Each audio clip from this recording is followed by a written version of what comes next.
Hello, everyone, and again, thank you for joining me on Living the Word Day by Day. This is our daily devotional, and today's devotional is entitled, Give Me Patience, Lord. Give it to me right now. Amen. Some of you are probably saying that as you're listening to me, give me patience right now, Lord. And so I will be coming from Proverbs 16, verse 32 in the HCSB translation. And this is our first reading from Proverbs. It says, Patience is better than power, and controlling one's temper than capturing a city. And I also would like to read in First Thessalonians chapter 5 and verse 14, and that's in the NASB translation. And it says, We urge you, brethren, admonish the unruly, encourage the faint hearted, help the weak, be patient with everyone. Well, I'm sure that most of us are impatient for God to grant to us the desires of our hearts.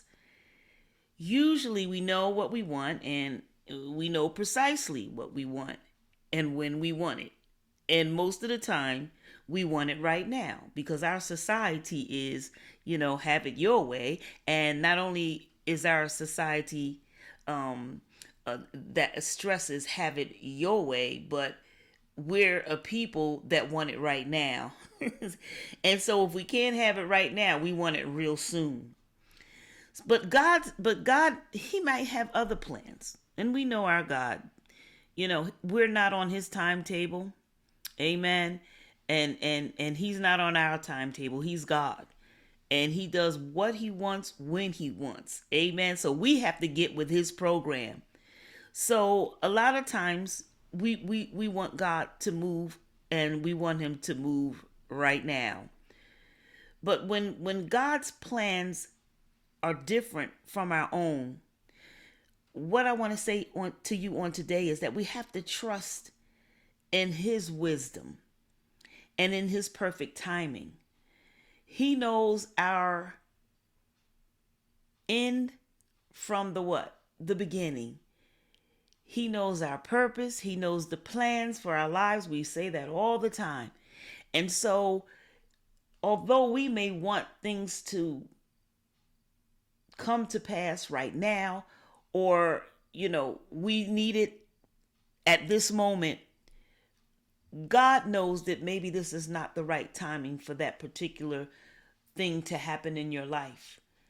And so, instead of getting impatient and worrying God, when you're going to do it, God, I'm waiting, how you going to do it? How about we just trust him in the waiting?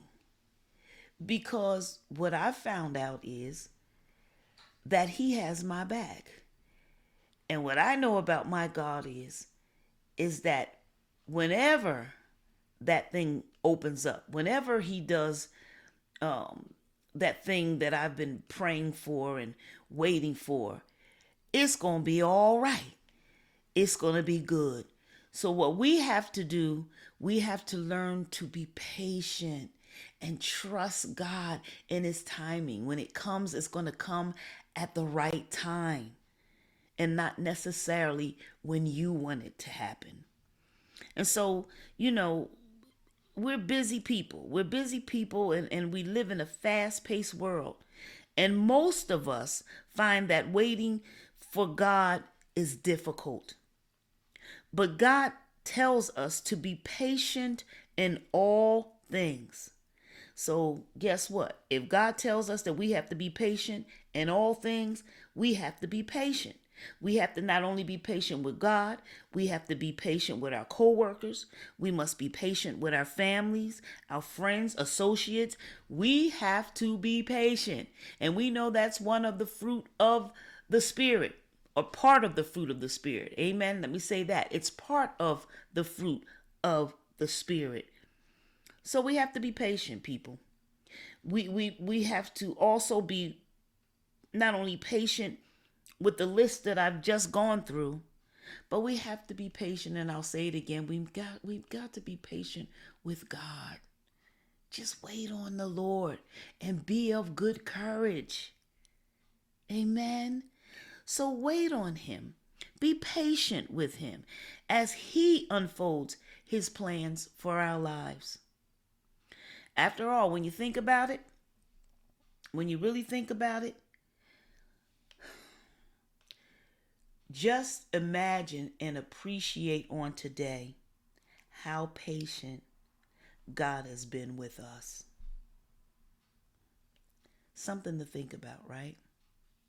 So on today,